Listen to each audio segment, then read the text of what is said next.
Hey, everybody, and welcome to Common Good Conversations, a podcast working to create deeper narratives at the intersection of faith and politics for the common good in West Michigan.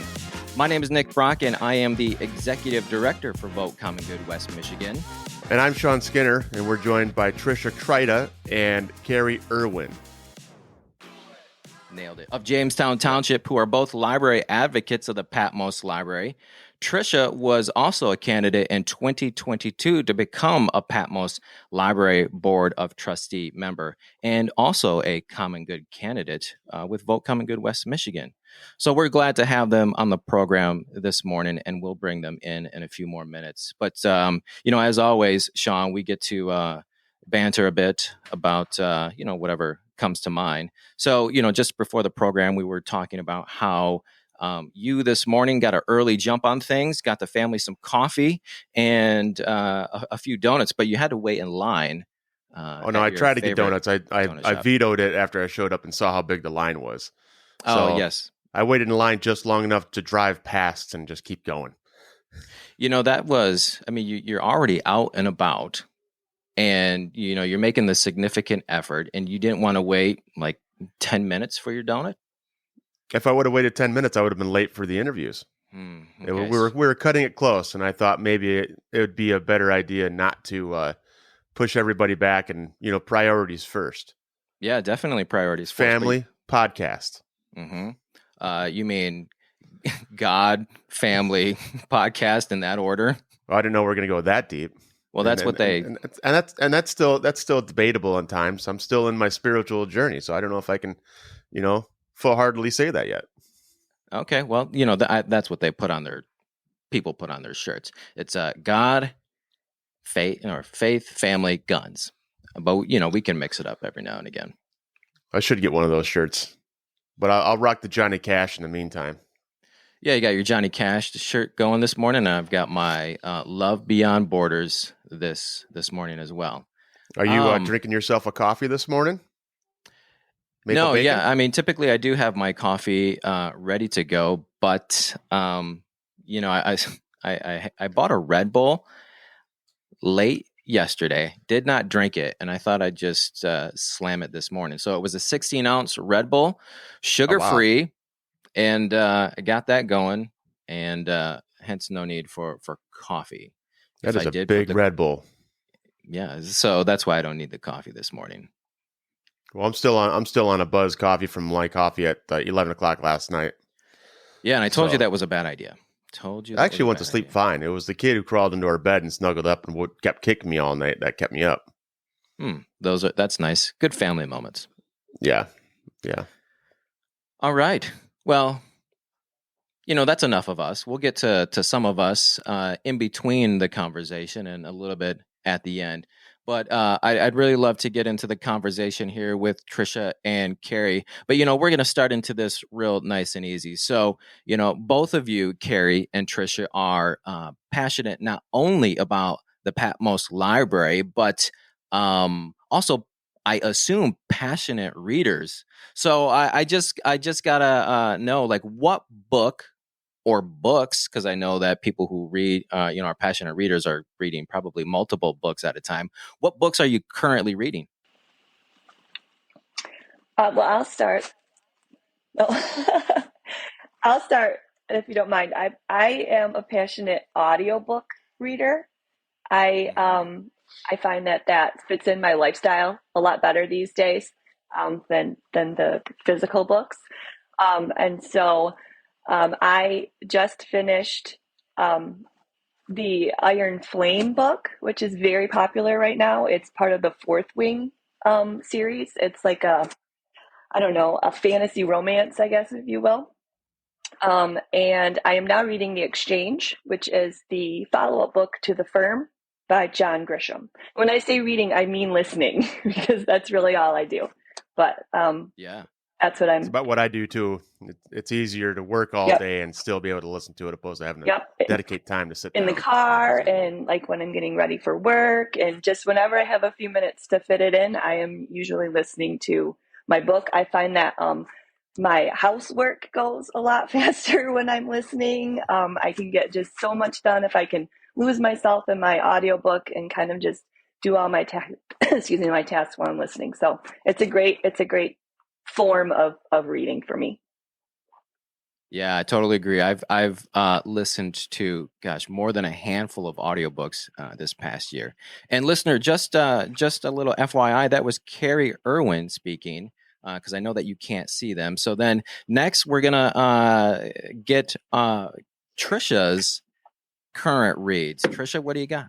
I forgot the name of it. It's really sad. That's right, Yeah. So, but I know what it's about because obviously I read it. So it's set in imperialist Tsar Russia. And it's about sorcery and magic, but like not Rasputin. Like these are just people who are born with magic, and it goes through like the Tsar dies because of magic, and like what sorcery would do if it was like real in Tsarist Russia. And it was pretty cool. There were 2 books in the series, and actually one of the librarians at Patmos Library told me about it, and picked it out for me and shoved it in my hands and said, "You'll like this." So, yeah, I will figure out the name. It'll come to me. It'll come. It'll come to you when it comes to you, and it probably will happen, during our time together. Just like blurt it out, and everybody will know. Yes. Everybody will know why you did so. Mm-hmm. I'm currently, so I like to read a lot of nonfiction. Shawn and I, we are listening to the book called Peril, about the Biden administration and the Trump administration, kind of during the 2020 election cycle, by Bob Woodward and Robert Costa. But I really like to read books to my son Wyatt. So he's 7 and in first grade, and we are working our way through the Chronicles of Narnia series. And nice. We are there's like, I think it's 7 or 8 books. Yeah. We are like on book 5, and he just loves The Lion, the Witch, and the Wardrobe. I've read it once to him, but there's an audio book that you can get from the library of that, and he's listened to it at least 5 to 7 times. So it's really fun to not only read adult books, but I get my science fiction or any fantasy stuff through reading to Wyatt. Yeah, I read those to my girls. Yeah. My favorite was the chronologically the first one. Mm-hmm. The boy in the chair, right? Okay. Oh, that's the second one, I think, isn't it? Chronologically, it's the first one. I see what you're saying. It's like Star Wars. They start in the middle and go around. Yeah. So I read them chronologically to my kids, and then that one was my favorite. There's a lot of kind of suspense because we'd finish a chapter and there would be like a little bit of a cliffhanger, and they'd be like, "Really? You gotta wait." Yeah. Yep, you gotta wait. Yeah, that happens every time too. After I finish a chapter, "Oh, Dad, one more." I'm like, "Bro, we gotta go to bed. It's late. Let's go." Shawn, you got any reads you're working on? I know we mentioned I mentioned the Peril book. You got anything else? Not currently that I'm currently working on. I end up going back to a lot of the books that I've already listened to when I'm working, because then I don't have to pay a lot of attention. It's just kind of like background noise. But a book I read a couple years back that I really enjoyed was City of Thieves, about a kid in Russia during World War II, with the famine and everything that was going on in Moscow, which was a real fun book when I read it a couple years back. But a lot of the books I listen to a lot of times are like autobiographies, Steve Jobs and other musicians and stuff like that is what I end up getting into a lot of the time. Or like Rich Dad, Poor Dad from Robert Kiyosaki, kind of self-help books or financial books and stuff like that. I end up enjoying a lot of. Yeah. How's that working out for you? Well, I'm not broke yet. Still working on it. Huh? I'm not rich and I'm not broke. So, right in that meaty center. Yeah. All right, let's do this too. One more thing on books. Carrie and Tricia, give us your all-time favorite. You got an all-time favorite book? The book that I think No. that I can read or listen to over and over and over again and have is The Stand by Stephen King. I'm a Stephen King addict. I love everything that he's ever written. I think I've read almost everything that he's ever written. And so if I find myself needing just some background noise, I'll put that book on just basically anywhere in it and just be able to know what's going on. So it's long enough and it's, it's got so much going on that it's never boring.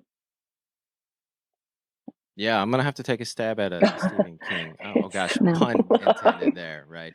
So good though. Mm-hmm.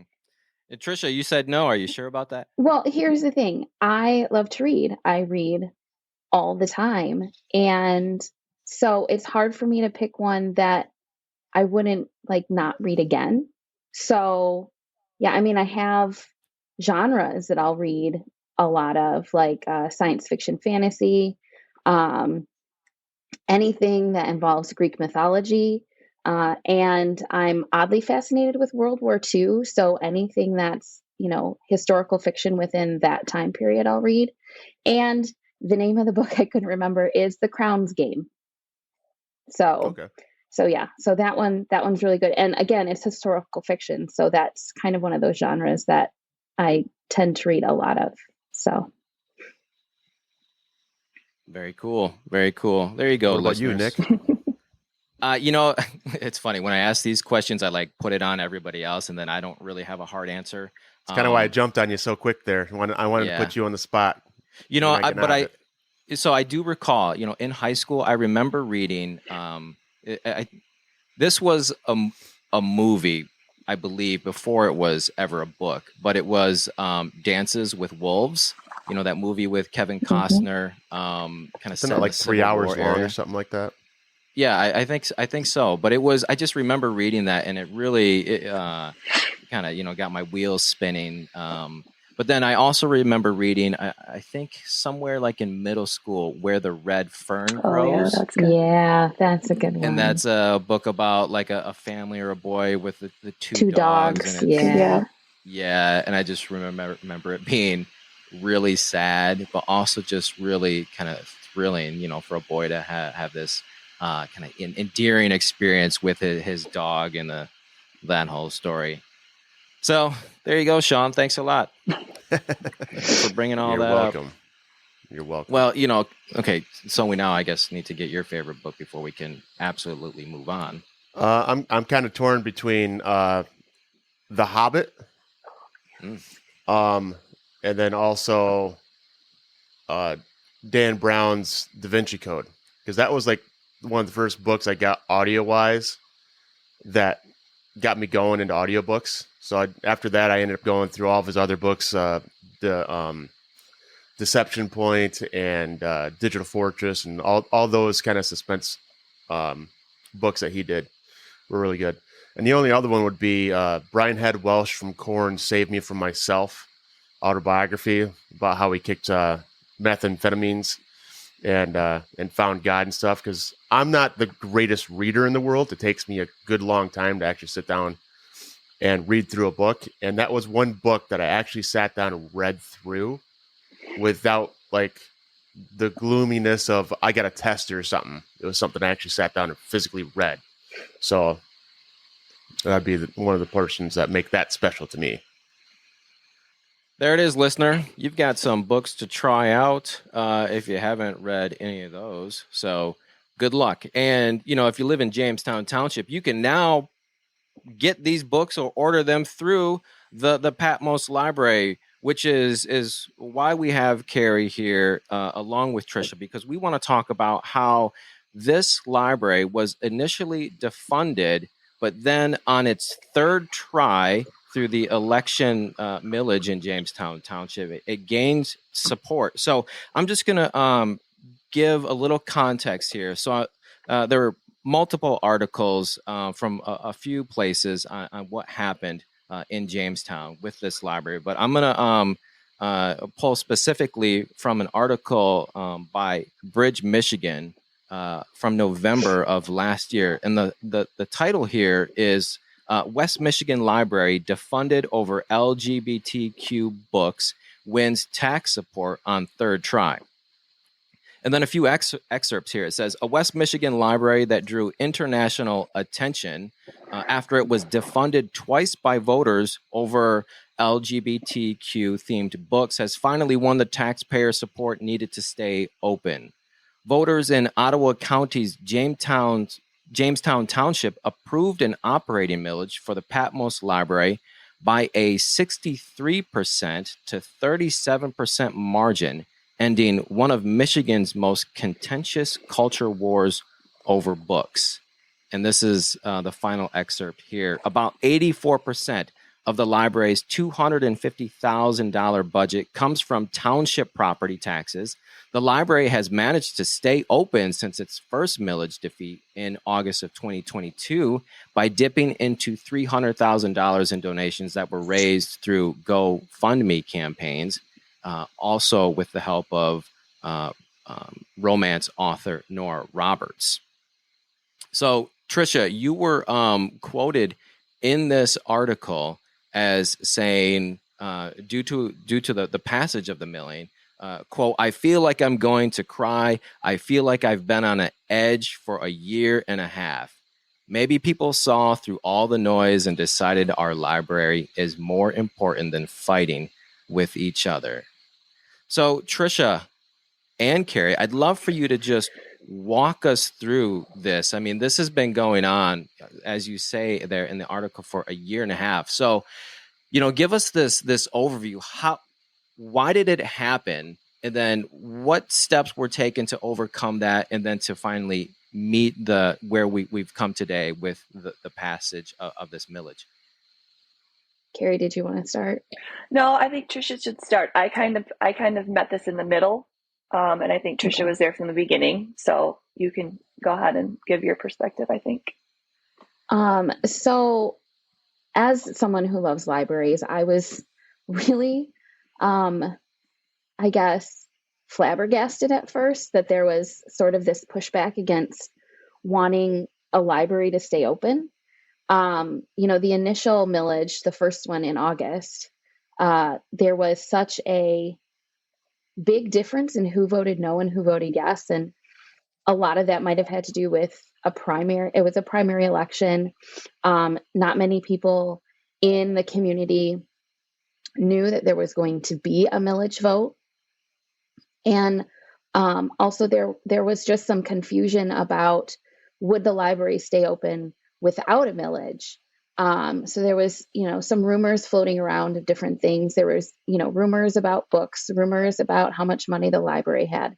And so it was really like, oh, so all of these people went to vote and didn't realize what they were voting for or against. And even some people who came out and spoke to reporters after that first millage were like, well, we didn't know what we were voting for.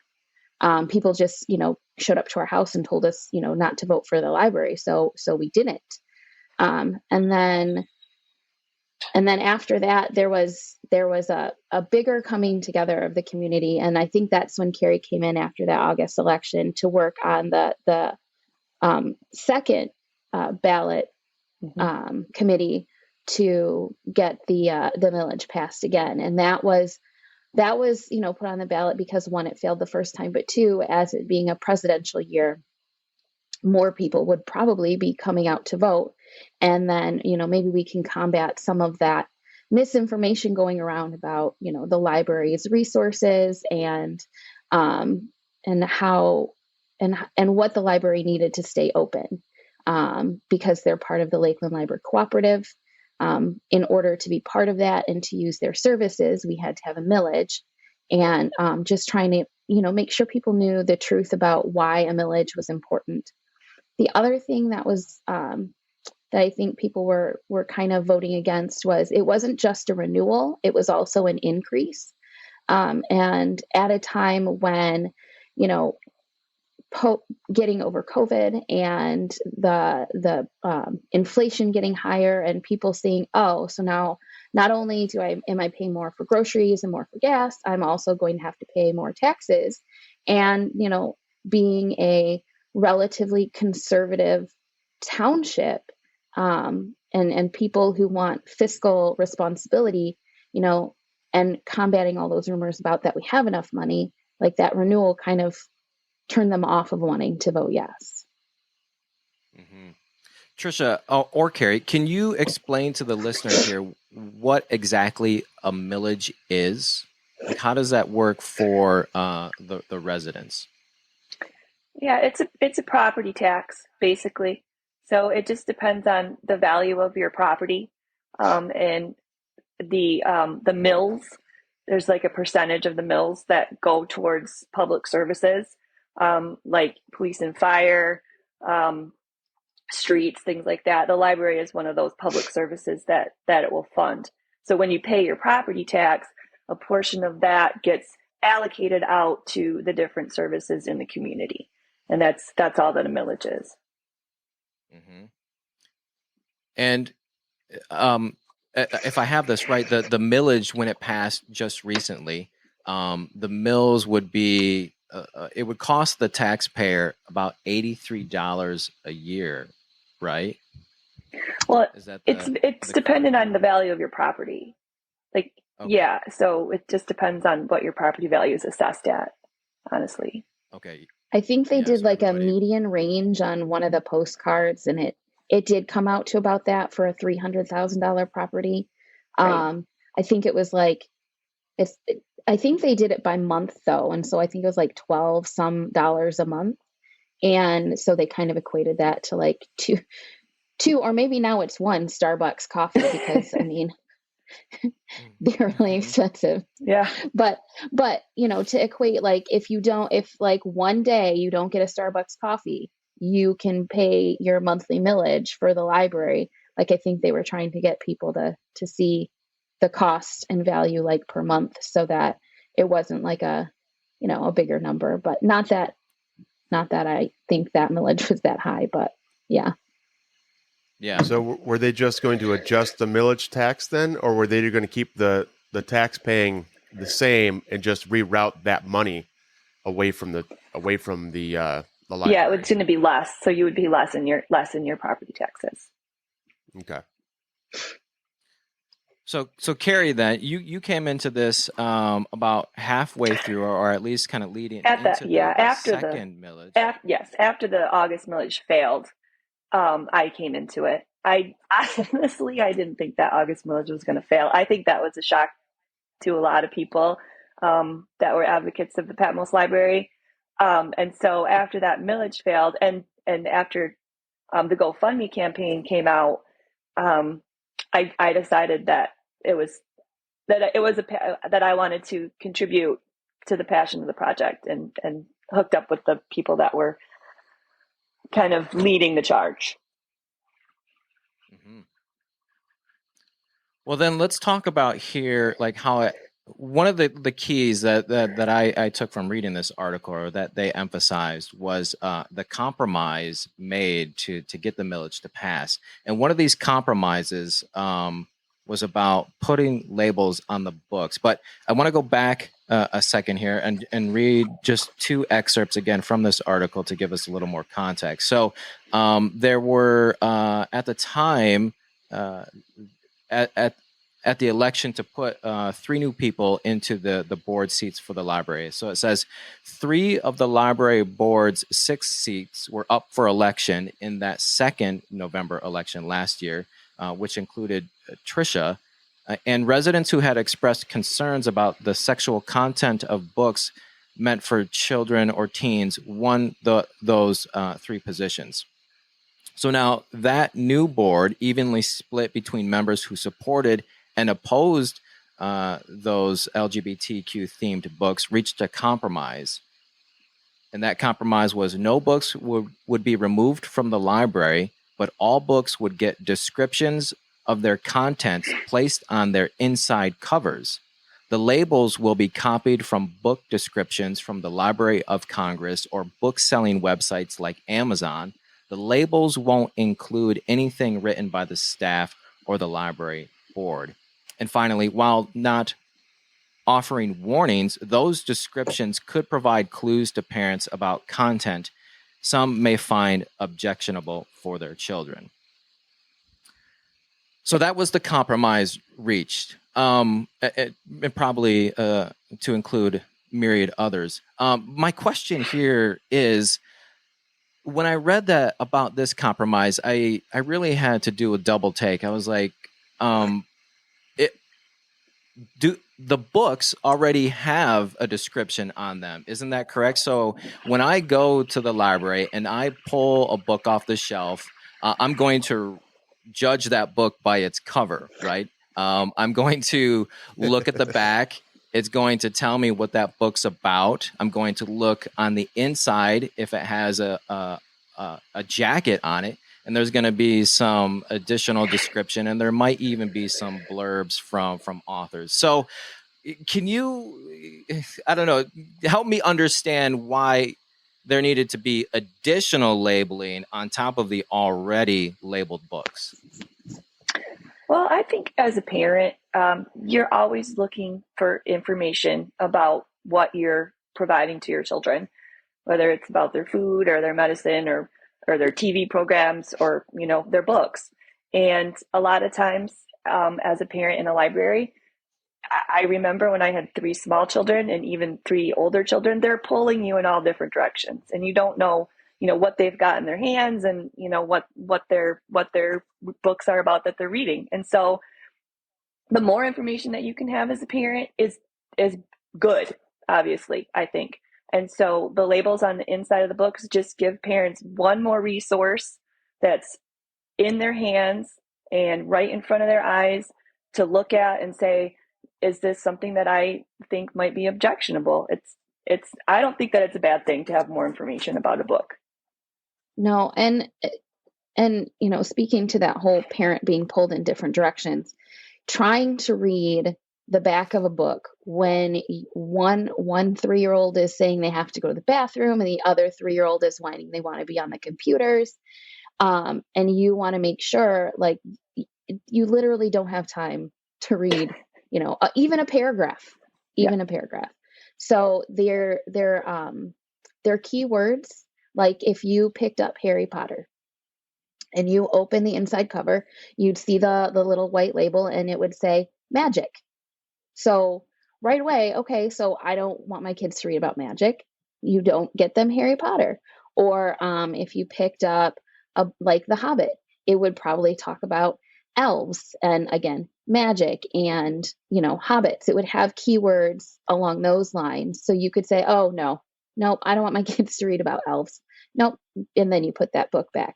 So yeah, it's just another resource. And you know what? If it helped the library pass the millage, then I'm for it. You can be nitpicky. You can say that it's too much, that you're trying to control things. You know what? It keeps my library open, and it was a compromise, and we can't really do anything in life in general if we're not willing to compromise. Yeah.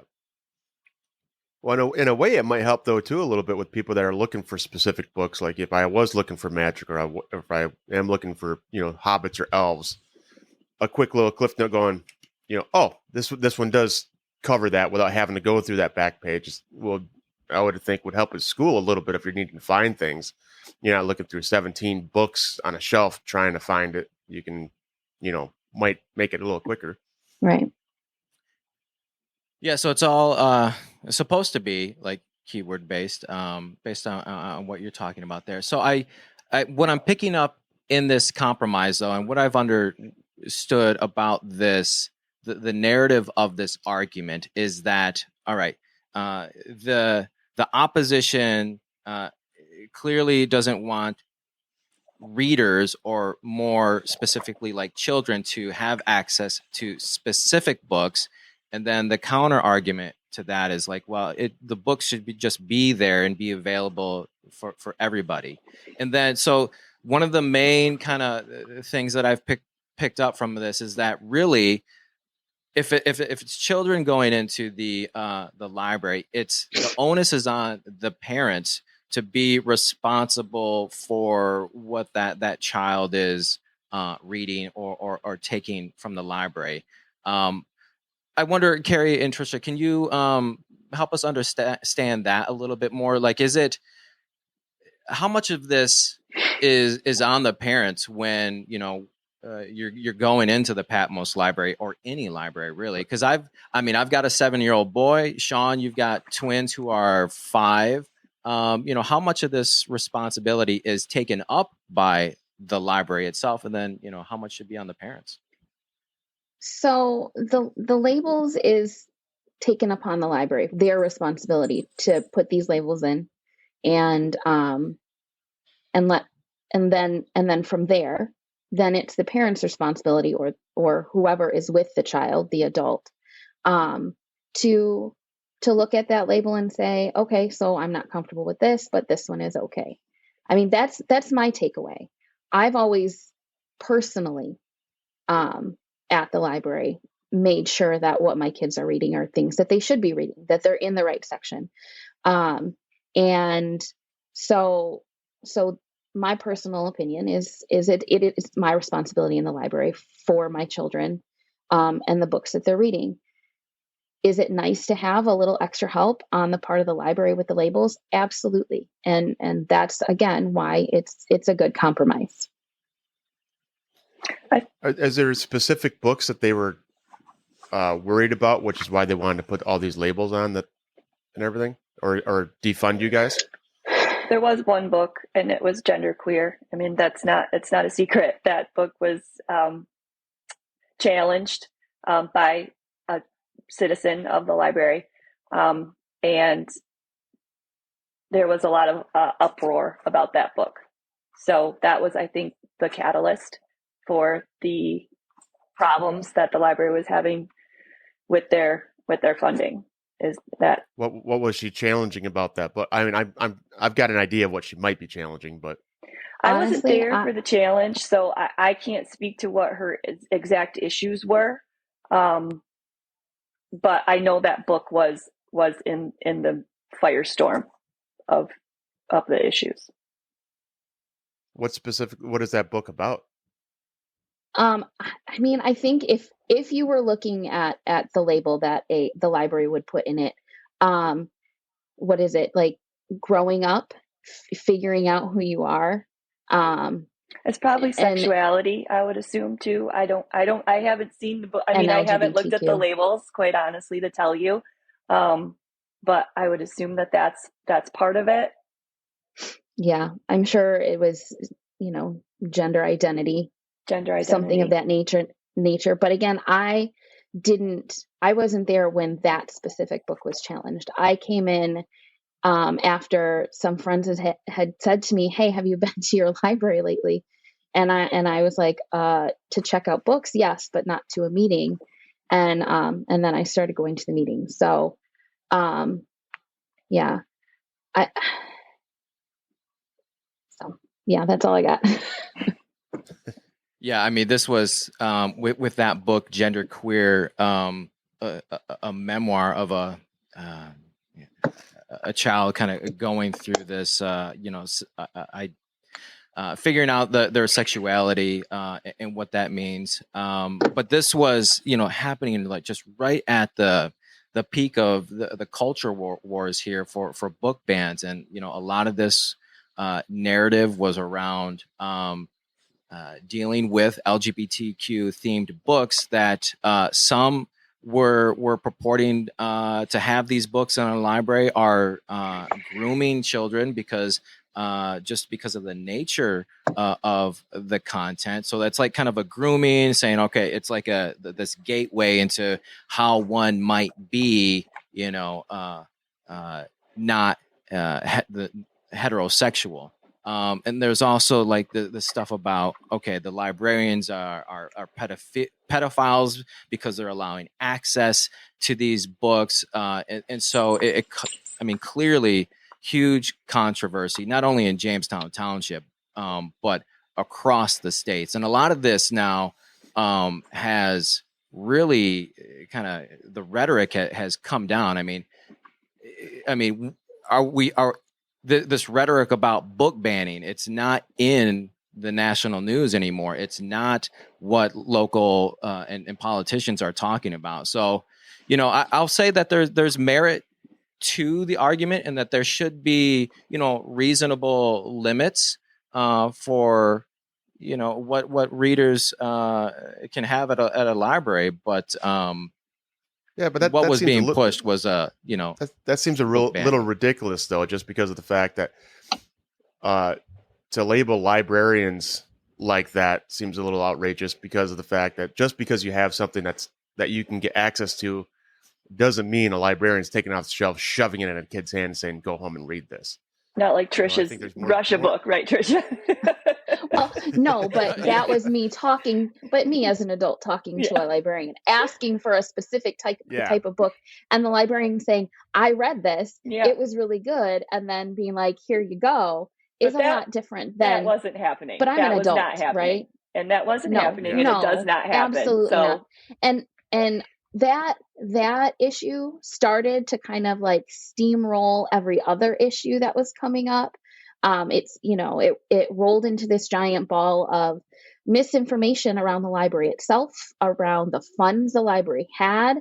And while a GoFundMe are great, and I'm really excited that people supported the library in that way, it also perpetuated the idea that the library still has all this money and they can function without a millage because they have money to spend.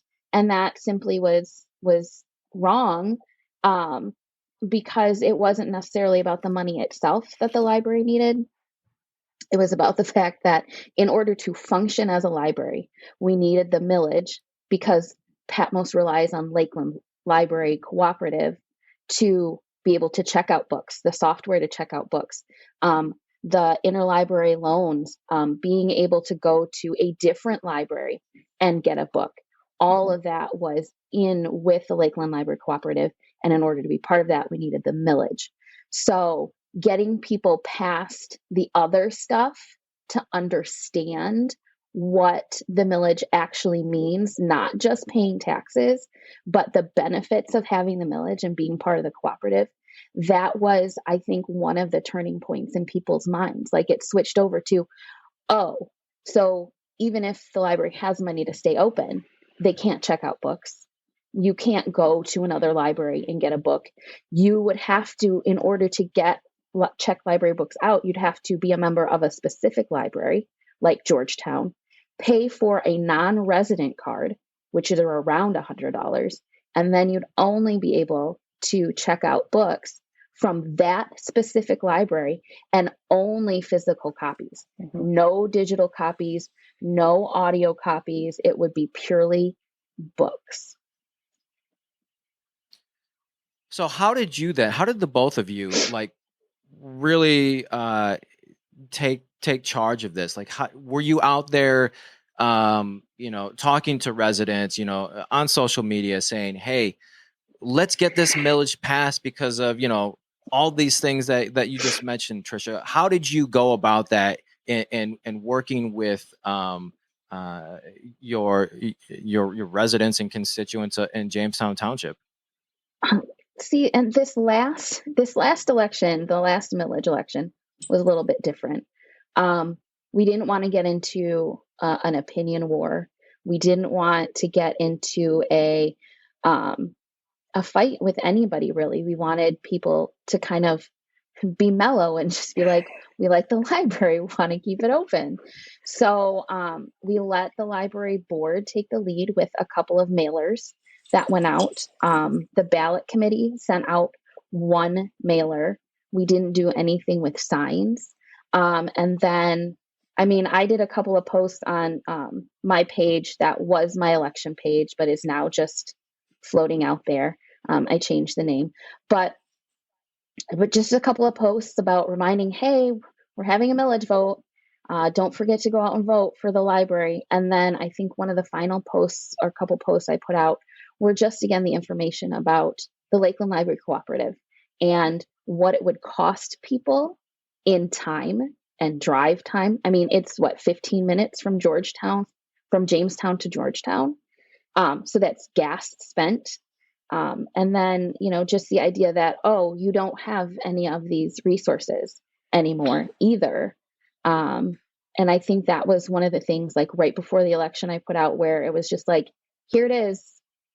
Do what you will with this information, please. And I didn't even say vote yes. I didn't even say vote yes. I said, just go vote. Here's the information.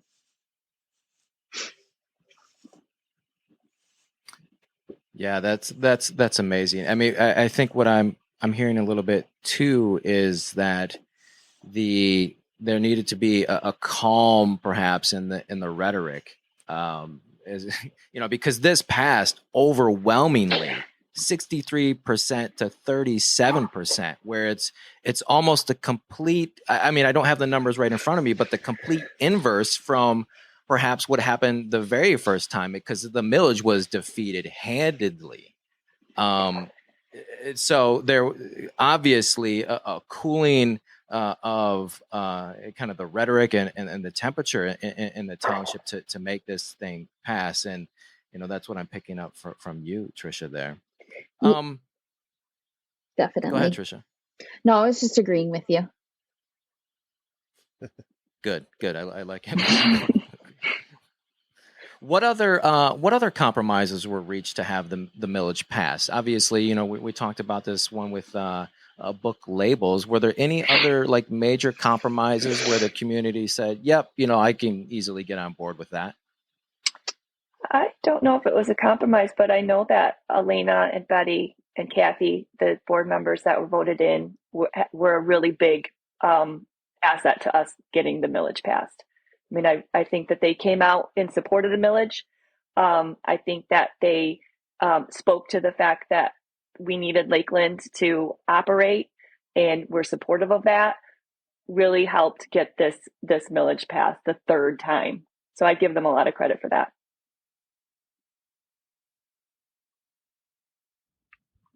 So how then has the community responded to the passage of this millage? I mean, are people? I don't want to exaggerate too much, but are people like out in the streets, cheering and then going like a big celebration at the library after it passed? Like, what did that look like, and how are people responding to all of this? I mean, I had a good ugly cry. Like I cried for a good half hour, tears of absolute joy and relief.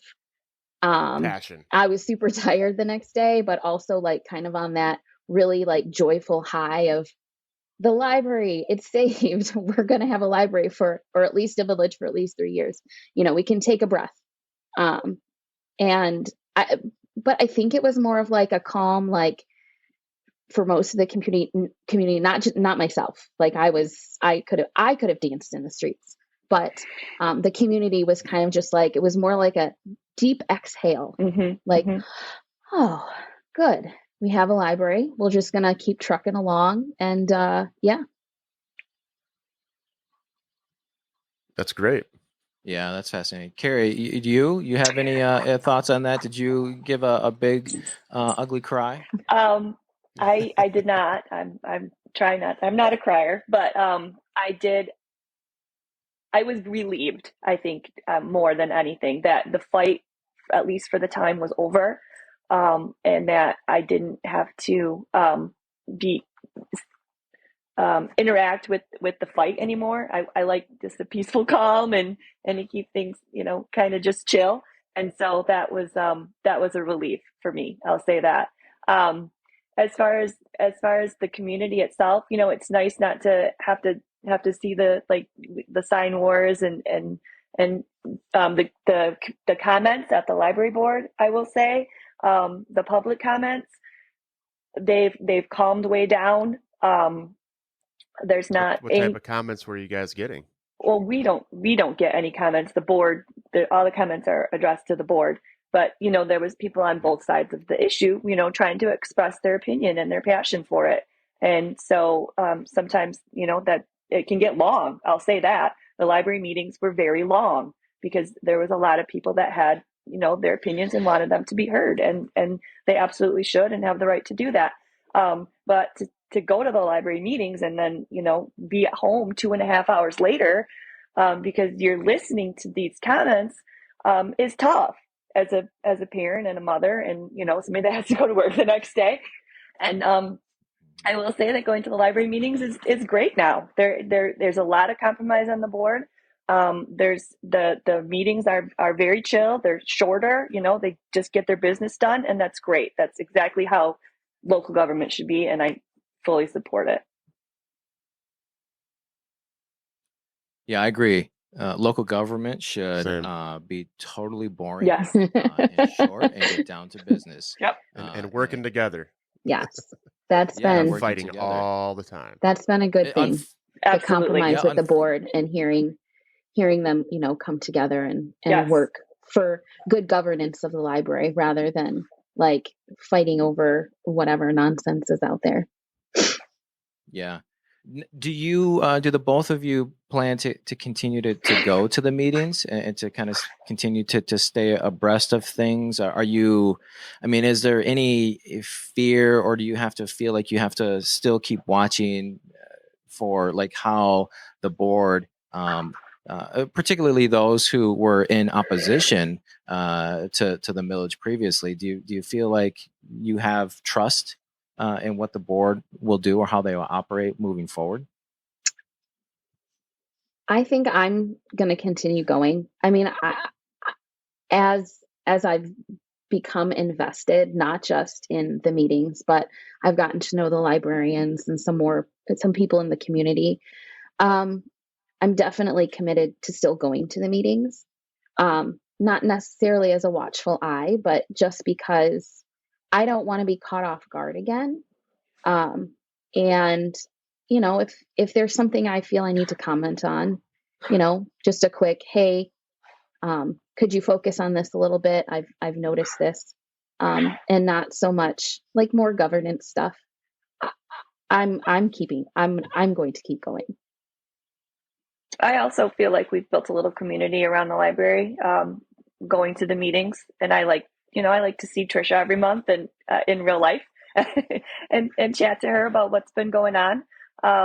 There's also a couple people that you'll see every month or every other month, just to kind of reconnect with them and show your support and be on the same page. I think everybody is just committed to keeping the library open and to understanding. I think now we have more understanding of how it's governed, and we want to retain that understanding and see what goes on at the meetings. And they're interesting. I will say that as a library advocate and for somebody that's passionate about books, I like going to the library meetings, seeing the governance up close and personal firsthand. That's interesting to me. So I do like it. I'll keep going. Yeah. That's fascinating. Shawn, we've had this conversation in previous episodes where, a lot of people are just over the past few years have started attending government meetings, whether they're at their library board of trustees, the county commissioner's office. People are really being activated and learning on the go. In our previous conversation, Shawn, you've said that, you've never been to like your local government meetings, which is par for the course. And neither had I previous to, I think 2020. So boy, I would really encourage everybody to go to these types of meetings. You don't have to go all the time, but if you just want to get a feel for what's going on and how you might be able to support those people, because the majority of these people are doing this as volunteers. They get elected into these positions, but they're doing it as volunteers, and some are getting paid and they're not getting paid a whole lot. And there's just tons of work to do. So that's my small rant on your citizens' civic duty, because it's really important. Do you have a small rant, Shawn? No, everything you just ranted about is pretty much exactly on par with what I was going to rant about. I haven't ever really taken too much into politics and civil duties and stuff like that until the recent, 4 months that I've started doing this podcast with you. But that was also part of the purpose of me doing the podcast with you is to get a little bit more involved and hear different points of views and see what's actually going around in the community. And I think it's been pretty eye-opening in that aspect. Yeah. Yeah, so let's land the plane here with this final question. So, what's the next big thing for the two of you? Tricia, you've run for an elected office before. Are there any plans to do that again? And Carrie, what have you got in mind as you continue to rally your community to the common good? So, Carrie and I are on the executive board of the Friends of Patmos Library. It's a nonprofit, and its main purpose is to walk alongside the board in the library and to work together to make Patmos great. We don't have a lot going on yet, but I think we're starting to form a plan of going forward of how it's supposed to look. We've done one event where we kind of pulled weeds at the library, which was a lot of fun. And it was really nice because we got to meet people on both sides of issues. And it was one time to kind of come together in an agreement on doing this event and helping out the library. So that's really cool. And then, I mean, we'll look at future events, including book sales and things like that. But it's more to more community outreach to make sure that people understand the library's there, what the library's purpose is, and to just make people feel good about Patmos. So as for being elected in the future, honestly, I don't know that I have the emotional bandwidth to do that again. But we'll see. Maybe a few years down the road, but definitely not this next election. Mm-hmm. And for you, Carrie? I, like Tricia said, we are involved with the Friends of Patmos Library. So I am very interested in service leadership. I'm happy to lend my skills, my abilities, my hands, whatever Patmos Library needs. If there's something that needs to get done, I mean, we pulled weeds. We can wash windows. We can, help reshelve. Sometimes they ask for volunteers, to come into the library and help with certain things. And we're going to be the group that they can look to and say, do you have anybody, or would you like to help us out with this? Because we're just really there to support the library in whatever they need, whatever they need to function and operate. Listener, that's Tricia, Kryda, and Carrie Irwin of Jamestown Township Library Advocates and Friends of the Patmos Library, their most recent nonprofit. How can people connect with your work? Is that the nonprofit, the Friends of Patmos Library, on social media? Do you have a website? How can people connect with you? We currently have Friends of Patmos Library is a Facebook page. We are still trying to figure out the whole website thing, as neither Carrie or I are very tech savvy. That's true. This may be one where I go ask my tech savvy husband to be like, so how do we do this? And how about you just set it up for us and then we'll go from there. But hopefully, now that, the 100th day of January is over, yes. we can get started and get that put together. And then once it's out there, we most likely make an announcement about that our webpage is open and start posting events and things like that. There you go, listener. Follow along. Tricia and Carrie, thanks for joining us this morning. We really appreciate your time and the conversation. Great. Thank you so much. Thank you. Thanks, Have a good day. You too. Thank you. All right, Shawn. We've got about 5 more minutes left. What are your takeaways? Got any thoughts on the conversation? Oh, I was just interested on the book that started such an uproar, and I'm sure I'm going to get it wrong, but genderqueer. Okay. It just, I don't know the book, but just by the name of it, it almost sounds like it's somebody's journey of finding their sexuality or whatever growing up and stuff. And I thought about that and went, yeah, that's almost sounds a bit similar to a book that I just read recently, which was Rob Halford's Confessions. The lead singer from Judas Priest, who happens to be gay as well. Mm-hmm. And throughout that book, there's a lot of it. a lot of his experiences growing up and questioning his sexuality and stuff. So being that book was such an uproar book, I was just kind of thinking, well, there's probably other books out there people don't think about, and I don't know why one gets more rep than the other, I guess.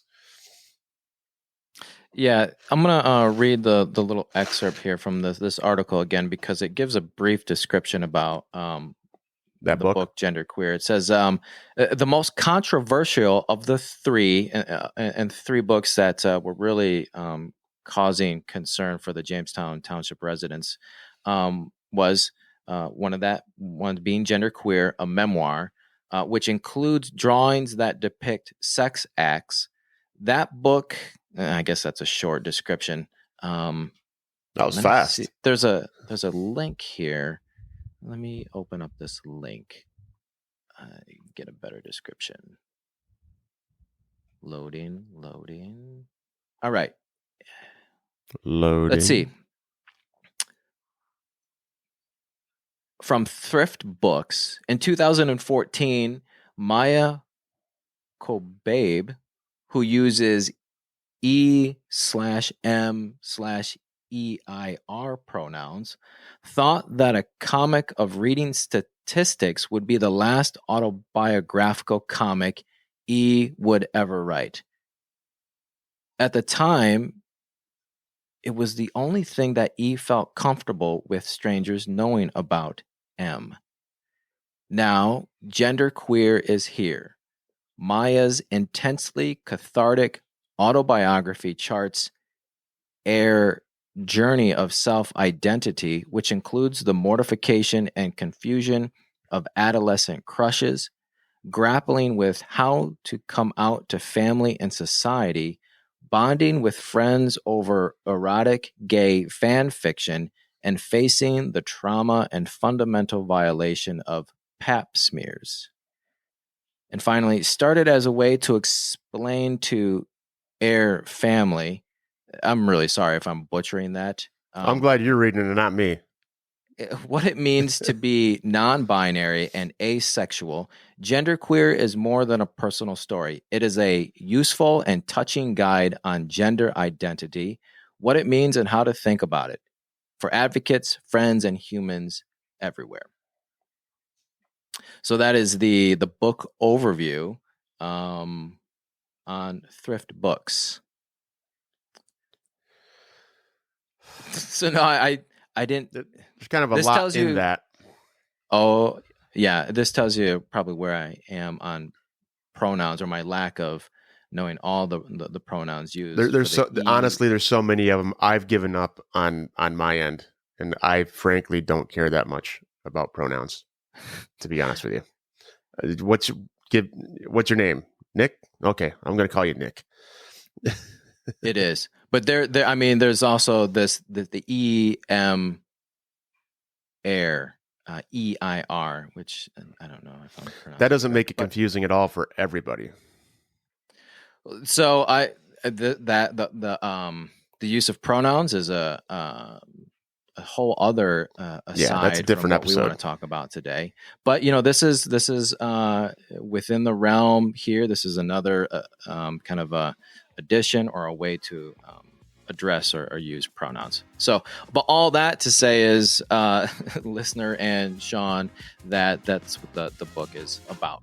So, all right, we need to break because we need to get ready for our next one. So, listener, this has been a common good conversation where we talk about faith and politics for the common good in West Michigan.